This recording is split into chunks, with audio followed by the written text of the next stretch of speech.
ನಮಸ್ಕಾರ. ನಾನು ನಿಮ್ಮ ವಿ.ಕೆ. ನಾಯ್ಡು.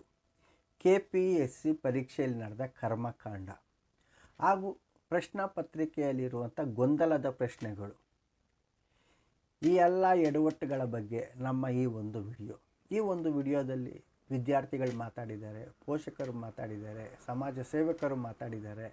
ಅದೆಲ್ಲ ನಿಮ್ಮ ಮುಂದೆ ತರ್ತೀವಿ ನೋಡಿ.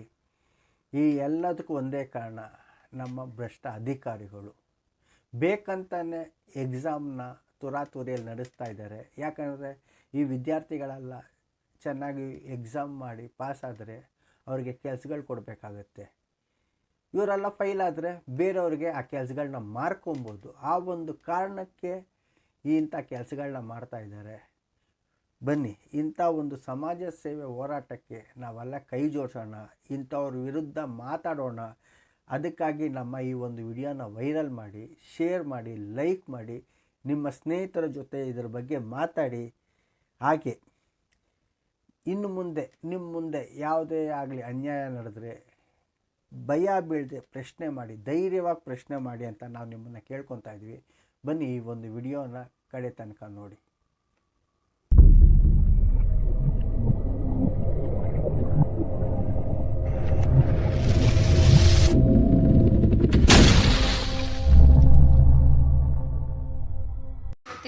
ಪ್ರತಿಯೊಬ್ಬರಿಗೂ ನನ್ನ ನಮಸ್ಕಾರ.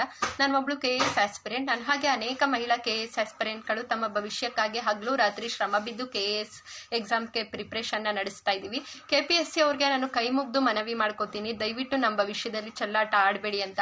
ಯಾಕಂದ್ರೆ ನಮ್ಗೆ ಇನ್ನ IBPS ಎಕ್ಸಾಮ್ ನಡೆಯುತ್ತಾ, KS ಎಕ್ಸಾಮ್ ನಡೆಯುತ್ತಾ ಅನ್ನೋ ಗೊಂದಲದಲ್ಲಿ ಇರ್ಬೇಕಾದ್ರೇನೆ, ಗೊತ್ತಿದ್ದು ಕೂಡ IBPS ಎಕ್ಸಾಮ್ ದಿನನೇ ಎಕ್ಸಾಮ್ನ ಹಾಕಿ ನಾವು 1 ತಿಂಗಳು ಮುಂಚಿತವಾಗಿನೇ ಕ್ವಶನ್ ಪೇಪರ್ನ ತಯಾರು ಮಾಡಿದೀವಿ ಅಂತ ಹೇಳ್ತೀರಾ. ಇದರಿಂದ ನಮ್ಗೆ ಬಹಳ ಗೊಂದಲ ಸೃಷ್ಟಿಯಾಗಿದೆ. ಇದರಿಂದ ಅನುಮಾನಗಳು ನಮಗೆ ಬಂದಿದೆ, ಯಾಕೆ ಇಷ್ಟು ತರಾತುರಿಯಲ್ಲಿ ನಡೆಸ್ತಾ ಇದ್ದಾರೆ ಅಂತ. CM ಅವ್ರು ಹೇಳಿದ್ರು ಕೂಡ ಕೇವಲ 1 ದಿನ ನೀವು ಮುಂಚಿತವಾಗಿ ಹಾಕಿದೀರಾ, ಅದು ವರ್ಕಿಂಗ್ ಡೇಸ್ ಅಲ್ಲಿ. ಇದರಿಂದ ವರ್ಕಿಂಗ್ ವುಮೆನ್ಸ್ಗೆ ಬಹಳ ತೊಂದರೆ ಆಗುತ್ತಿದೆ. ಜೊತೆಗೆ ನೀವು ಎಕ್ಸಾಮ್ನ ಕಾಲ್ ಮಾಡೋದೇ 5 ವರ್ಷಕ್ಕೊಂದ್ಸಲ. ನೆಕ್ಸ್ಟ್ ನೀವು ಇದನ್ನ ನಮ್ಗೆ ಅವಕಾಶ ವಂಚಿತರಾದ್ರೆ ನಾವು ನೆಕ್ಸ್ಟ್ ಟೈಮು ಎಕ್ಸಾಮ್ನ ಬರೆಯೋದಕ್ಕೆ ಆಗೋದಿಲ್ಲ, ಏಜ್ ಬಾರ್ ಆಗ್ಬಿಟ್ಟಿರುತ್ತೆ. 2017-18ನೇ ಬ್ಯಾಚ್ಗೆ ನೀವು ಎಕ್ಸಾಮ್ ಬರೆಯೋದಕ್ಕೆ ಅವಕಾಶ ಕೊಟ್ರೆ ಓದೋದಕ್ಕೆ ಅವಕಾಶ ಕೊಡ್ತಾ ಇಲ್ಲ. ಹೀಗೆ ಅನೇಕ ತಪ್ಪುಗಳನ್ನ KPSC ಮಾಡ್ತಿದ್ದೀರಾ, ತರಾತುರಿಯಲ್ಲಿ ನಡೆಸ್ತಾ ಇದ್ದೀರಾ. ಇದರಿಂದ ನಮ್ಗೆ ಬಹಳ ತೊಂದರೆ ಆಗ್ತಿದೆ, ನಮ್ಮ ಭವಿಷ್ಯಕ್ಕೆ ಇದು ಪೆಟ್ಟಾಗುತ್ತೆ. ದಯವಿಟ್ಟು ನಮ್ಗೆ ಎಕ್ಸಾಮ್ನ ಬೇರೆ ಡೇಟ್ಗೆ ಹಾಕೊಡಿ, ನಮ್ಗೆ ಎಕ್ಸಾಮ್ ಪೋಸ್ಟ್ಪೋನ್ ಮಾಡಿ ಅಂತ ನಾನು ಕೈ ಮುಗ್ದು ಕೇಳ್ಕೊತೀನಿ. ನಮಸ್ತೆ ರಾಜ್ಯ ಜನತೆಗಳಿಗೆ. ನನ್ನ ಹೆಸರು ಶೋಭಾ ಅಂತೇಳಿ. ನಾನು ನನ್ನ 27ನೇ ತಾರೀಕು ರಾಜಭವನ್ ಚಲೋ ಭಾಗವಹಿಸಿದ್ದೆ. ಅದೇ ದಿನ 27ನೇ ತಾರೀಕು ಮಕ್ಕಳಿಗೆ KPSC ಎಕ್ಸಾಮ್ ಬಿದ್ದಿತ್ತು. ನಾನು ಇವತ್ತು ಮಾತಾಡಿಕೊಟ್ಟಿರೋದು ಮಕ್ಕಳ ಪರವಾಗಿ. 1 ತಿಂಗಳಿಂದನೇ ನೀವು ಕ್ವಶನ್ ಪೇಪರ್ ರೆಡಿ ಮಾಡ್ತೀರಾ. ಕ್ವಶನ್ ಪೇಪರ್ ರೆಡಿ ಮಾಡ್ಬಿಟ್ಟು ಏನ್ ಮಾಡ್ತೀರಿ, ಮುಂದಕ್ಕೆ ಆಗಬತ್ತಾ ಇರ್ತೀರಿ. ನಿಮ್ ಯೋಗ್ಯತೆಗೆ ಮಕ್ಕಳಿಗೆ ಇಂಥ ದಿನ ನಿಗದಿಪಡಿಸಬೇಕು, ಇಂಥ ದಿನ ಡೇಟ್ ಫಿಕ್ಸ್ ಮಾಡಬೇಕು ಅಂತ ನಿಮ್ಗೆ ಹೇಳಕ್ಕೆ ಯೋಗ್ಯತೆ ಇಲ್ವಾ? ನೀವು ಮಕ್ಕಳು ಧರಣಿ ಕೂತ್ಕೋತಾರೆ. ಆ ಮಕ್ಕಳನ್ನ ಕೂತ್ಕೊಂಡವ್ರನ್ನ ಏನ್ ಮಾಡ್ತಾರೆ, ಅರೆಸ್ಟ್ ಮಾಡ್ತಾರೆ, ಮಧ್ಯರಾತ್ರಿ ಬಿಡುಗಡೆ ಮಾಡ್ತಾರೆ. ಮಕ್ಕಳು ಏನಂತ ಧರಣಿ ಕೂತಿರ್ತಾರೆ ಅಂತಂದ್ರೆ 1 ತಿಂಗಳಿಂದನೇ ಇವರು ಪ್ರಶ್ನೆ ಪತ್ರಿಕೆಯನ್ನ ರೆಡಿ ಮಾಡಿರ್ತಾರೆ. ಯಾಕೆ ರೆಡಿ ಮಾಡ್ಬೇಕು? ಮೊದಲನೇ ಡೇಟ್ಗೂ ಈ ಡೇಟ್ಗೂ ತಕೊಂಡ್ರೆ 3 ತಿಂಗಳು. ಆ 3 ತಿಂಗಳ ಗ್ಯಾಪ್ ಅಲ್ಲಿ ಪ್ರಶ್ನೆ ಪತ್ರಿಕೆ ಲೀಕ್ ಆಗಿಲ್ಲ ಅಂತ ಹೆಂಗ್ ಹೇಳಕ್ ಸಾಧ್ಯ? ಹಂಗೂ ಹಿಂಗೂ ಎಕ್ಸಾಮ್ ಮಾಡಿದ್ರಿ, 200-300 ಕಿಲೋಮೀಟರ್ ದೂರದಲ್ಲಿ ಇಟ್ರಿ. ಬೇರೆ ಒಂದು ಜಿಲ್ಲೆಗೆ ನೀವು ವ್ಯವಸ್ಥೆ ಮಾಡಿದಿರಿ, ಇಲ್ಲ ಅಂತ ಹೇಳಲ್ಲ. ಇನ್ ಬೇರೆ ಜಿಲ್ಲೆ ಏನ್ ಮಾಡ್ಬೇಕು?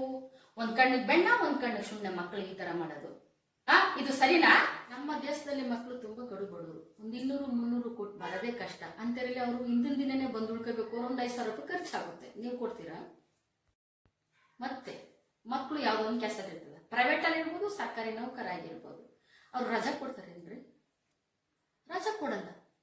1 ದಿವಸ ಅಲ್ಲ, 7 ದಿನ ರಜಾ ಹಾಕ್ಬೇಕು. ನೀವ್ ಹಾಕಿರ್ ನೋಡೋಣ. ಬಡ ಮಕ್ಕಳು ಹಿಂದೇನೆ ನೊಂದು 200-300 ಕಟ್ಕೊಂಡ್ ಪಾಪ ಕೂಡ್ಸ್ಕೊಂಡ್ ಹೆಂಗೋ ಬಂದಿರ್ತಾರ. ನೀವ್ ಎಕ್ಸಾಮ್ ಇಟ್ಟಾಗ ಒಬ್ಬ ಮಕ್ಳಿಗೆ 5,000 ರೂಪಾಯಿ ಖರ್ಚಾಗುತ್ತೆ.